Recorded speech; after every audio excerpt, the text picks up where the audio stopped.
1절로 10절까지 말씀을 받도록 하겠습니다.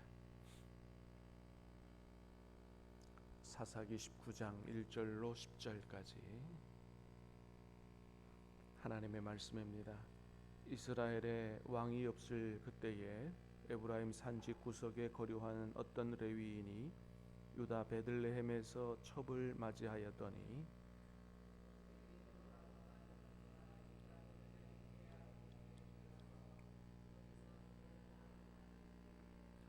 그의 남편이 그 여자에게 다정하게 말하고 그를 데려오고자 하여 하인 한 사람과 나귀 두 사람을 데리고 그에게로 가매 여자가 그를 인도하여 아버지의 집에 들어가니 그 여자의 아버지가 그를 보고 기뻐하니라.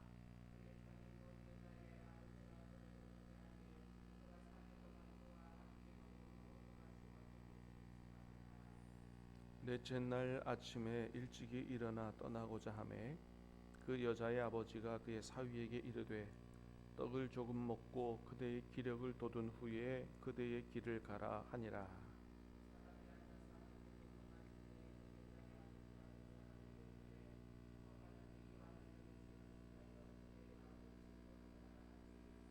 그 사람이 일어나서 가고자 하되 그의 장인의 간청으로 거기서 다시 유숙하더니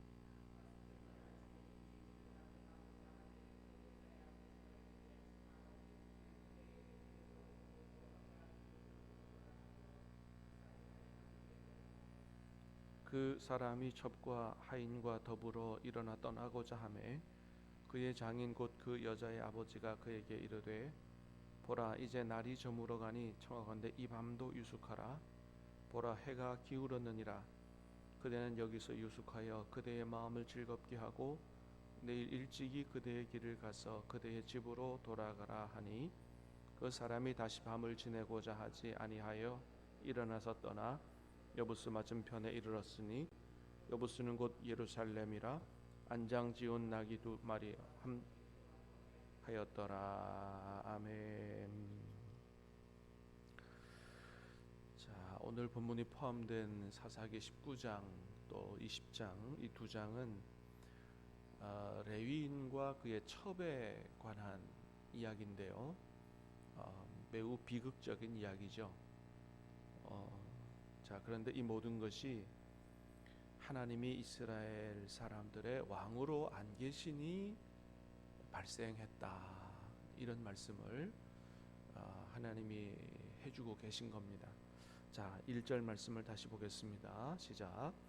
이스라엘에 왕이 없을 그때에 에브라임 산지 구석에 거류하는 어떤 레위인이 첩을 맞이하였더니. 이스라엘에 왕이 없을 그때에, 사사기 전체는 이렇게 읽으면 되는 겁니다. 이게 이제 맨 끝장 끝절에 더 나오죠. 사사기에 일어나는 모든 비극적인 일들이 이스라엘에 왕이 없었기 때문에 일어났다. 사실은 이스라엘에 왕이 없었던 게 아니죠. 항상 왕은 있었죠. 하나님이 왕이십니다. 그런데 그 하나님을 이스라엘 백성들이 자기 왕으로 모시고 살지 않으니 이런 일들이 발생하게 됐다. 우리에게 주시는 말씀으로 그렇게 받으면 되겠습니다. 자, 여러분, 레위인이 어떤 사람이에요? 레위인이 첩을 두었다 그랬습니다. 레위인은 그 누구보다도 하나님 가까이에 가서 하나님을 잘 섬기며 또 이스라엘 백성들에게 하나님을 잘 섬기도록 가르쳐야 되는 그런 사람이 바로 레위인이죠. 자, 그런데 그 레위인이 첩을 취했다는 거예요. 창세기에 나오는 말씀 우리가 잘 알듯이 가정을 향한 하나님의 뜻은 남자와 여자가 둘이 한 몸이 돼서 가정을 이루는 것이지 첩을 취해서 절대 하나님의 뜻이 아닌 거죠. 근데 레위인조차도 이렇게 돼 버렸다라고 하는 것입니다. 하나님을 섬기는 백성이 그의 안에서 집에 우상을 섬기는 미가의 집, 그죠? 17장에서 하나님을 왕으로 안 모시니 한 가정이 어떻게 하나님을 섬기면서도 우상을 섬기는 집으로 타락하더라. 18장에서는 한 지파 단지파가 하나님을 왕으로 안 섬기는 어떻게 타락하더라를 보여주고 19장 20장에서 레위인조차도 하나님 왕으로 안 섬기니까 오늘날 목회자조차도 그렇게 된다라고 하는 것이죠. 하나님을 우리의 왕으로 섬기는 것이 얼마나 중요하고 그게 핵심인가라고 하는 것을 말씀해 주는 것입니다. 2절 말씀을 보겠습니다. 시작. 그 첩이 행음하고 남편을 떠나 유다 베들레헴 그의 아버지의 집에 돌아가서 거기서 넉 달 동안을 지내매. 자, 그 첩이 행음하고 남편을 떠나 유다 베들레헴 그의 아버지의 집에 친정에 돌아갔다 그거죠. 자, 여기서는 첩이 행음했다 그랬어요. 행음했다 그랬는데 이 행음하다라고 하는데 쓰인 히브리 원어가 자나라고 하는 단어인데 이게 행음하다라는 뜻만 있는 게 아니고요. 화를 내다 이런 뜻도 있어요. 그런데 요즘 들어서 이 성경 신학자들이 이 자나라고 하는 쓴 이 단어를 행음하다라고 번역을 안 하고 화를 내다 이렇게 번역을 합니다. 그게 오늘 이 전체 문맥에 더 어울린다는 거예요. 왜 그러냐 하면 3절에 보니까 나중에 이 남편이 자기 부인을 데려오고자 자 읽어볼까요? 시작. 그의 남편이 그 여자에게 다정하게 말하고 그를 데려오고자 하여 하인 두 사람과 나귀 두 마리를 데리고 그 여기를 가매 여자가 그를 인도하여 아버지 집에 들어가니 그 여자의 아버지가 그를 보고 기뻐하니라. 자, 그의 남편이 그 여자에게 어떻게 말했다고요? 다정하게 말하고. 이 다정하게 말한다고 하는 말의 문자적인 뜻은 마음 위에 말하다 이런 뜻이에요. 그러니까 이 남편이 집 나간 여자를 찾아가서 어떻게 했다고요? 마음에다가 말했다. 그러니까 위로하고 격려했다 이런 뜻이거든요. 근데 여러분 행음하고 집 나간 여인을 그렇게 할 수는 없는 거예요. 그러니까 무슨 일인지 모르지만 부부간에 문제가 생겨서 화를 내고 집 나가고 친정으로 간 부인을 찾아오려고 가서 어떻게 해요? 위로하고 격려하고 해서 데려오려고 했다. 이게 훨씬 더 이 문맥에 어울리는 말이다라고 하는 것이죠. 그래서 사실은 오늘 말씀을 레위기 19장에 사사기 19장에 나타난 말씀은 이 여자의 행음하는 죄를 고발하려고 하는 게 아니고요.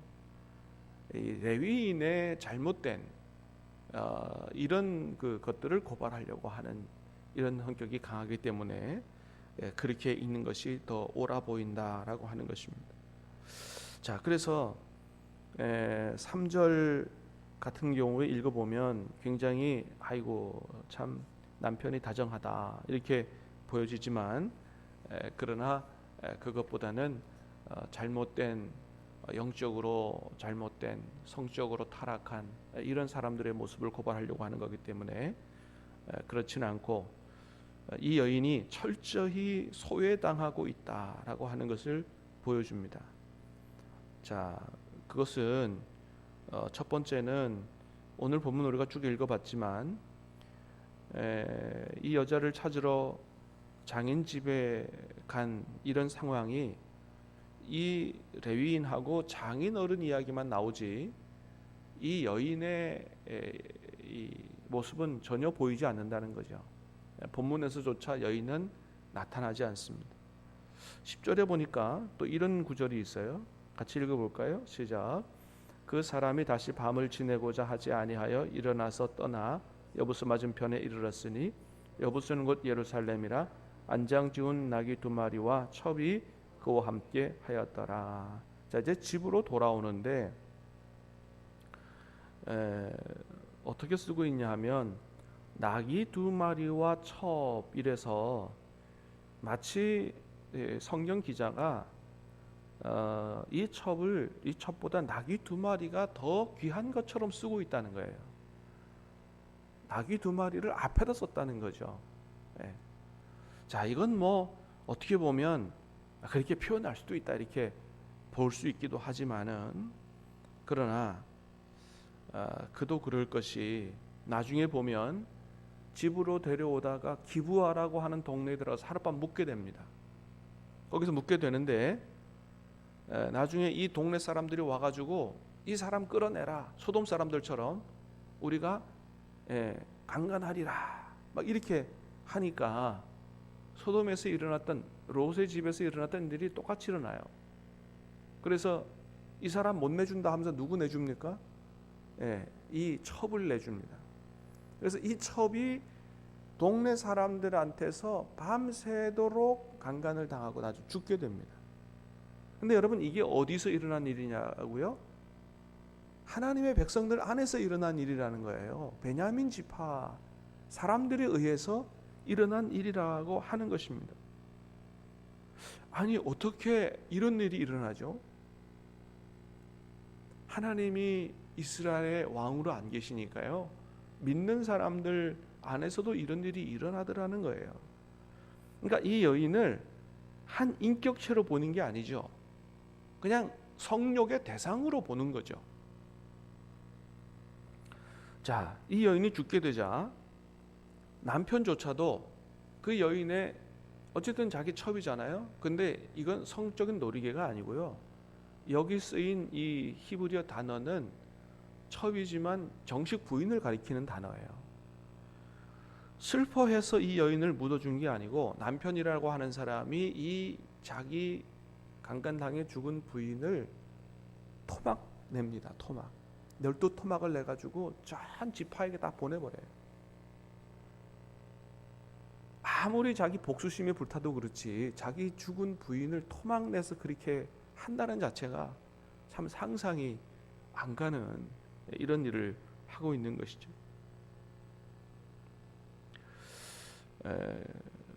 며칠 전에 어떤 권사님하고 이야기를 나누면서 그런 얘기를 들었어요.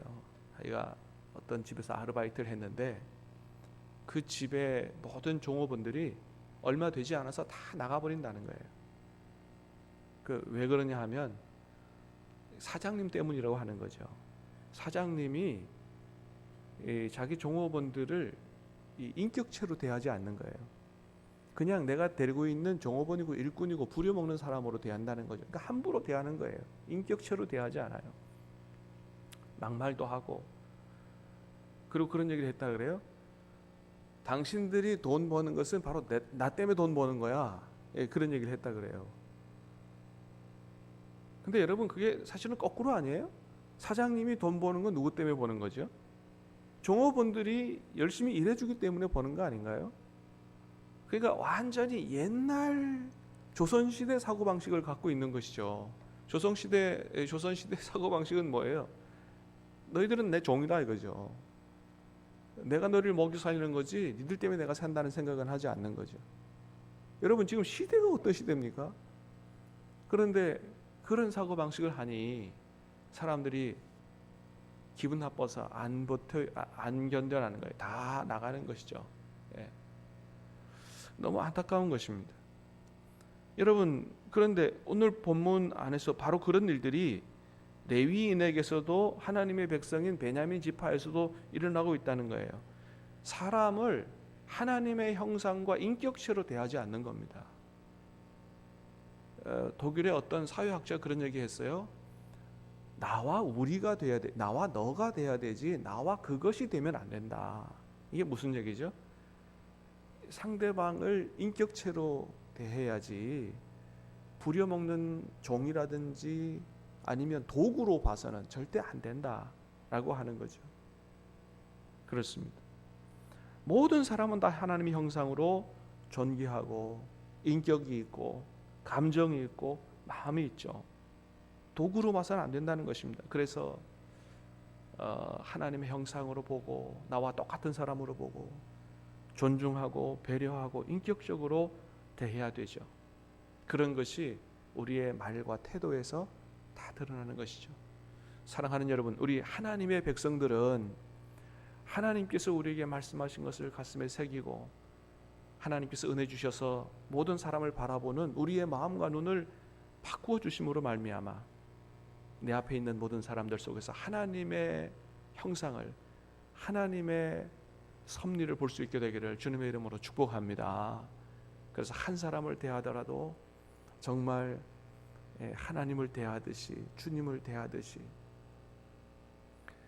주님의 사랑으로 친절하고 배려하고 우리의 말과 태도에서 모든 면에서 그게 드러남으로 말미암아 우리 주변에 있는 모든 사람들이 다 우리 때문에 행복해하고, 그래서 우리 안에서 시작된 하나님의 나라가 우리를 통해서 우리 주변으로 온 세상으로 번져나가고, 정말 우리가 주기도문을 통해서 늘 기도하는 것처럼 하나님의 나라가 이 땅에 이루어지는 그런 놀라운 역사가 일어날 수 있게 되기를 주님의 이름으로 축복합니다. 그것이 바로 세상을 변화시키는 거예요. 이 땅에 하나님의 나라를 이루는 일이다. 하나님을 모르는 세상 사람들은 다른 사람을 도구로 본다 할지라도 우리는 하나님의 형상으로 인격체로 보고 오늘 우리를 통해서 하나님 나라 역사가 퍼져나가고 이루어질 수 있게 되기를 다시 한번 주님의 이름으로 축복합니다. 기도하겠습니다. 은혜로우신 주님 감사합니다. 오늘 이 아침에 우리에게 생명의 말씀을 주시고 하나님이 우리의 삶 속에 왕으로 그렇게 계시지 않을 때 얼마나 참담하고 비극적인 일이 일어날 수 있는지에 대해서 보게 하시오니 감사합니다. 아버지 하나님, 우리 안에서는 절대로 이런 일이 일어나지 않도록 은혜를 베풀어 주시옵소서. 오늘 우리 안에 오신 주님을 기억하고 주님을 나의 주님으로, 하나님을 나의 왕으로 모시고 하나님의 말씀에 귀를 기울이고 성령의 인도와 역사를 따라 순종하여 삶으로 아버지 하나님, 무엇보다 우리 오늘 만나는 모든 사람들을 하나님의 지으신 하나님의 형상으로 참으로 내 이웃을 내 몸처럼 사랑하라고 하신 이 말씀을 우리의 눈과 우리의 말과 우리의 태도로 우리의 삶으로 실천함으로 주변에 있는 모든 사람들이 우리 안에서 하나님을 보고 하나님의 나라의 행복과 축복을 경험할 수 있도록 우리를 통해서 역사해 주시옵소서. 그러므로 우리를 통해 하나님이 영광을 받으시는 하루가 되게 해주시고 우리의 세상에 있는 주변의 사람들은 우리를 통해서 하나님 나라 축복을 이어받는 그런 삶을 살아갈 수 있도록 우리의 삶을 인도하여 주시옵소서. 예수님 이름으로 기도하옵나이다. 아멘.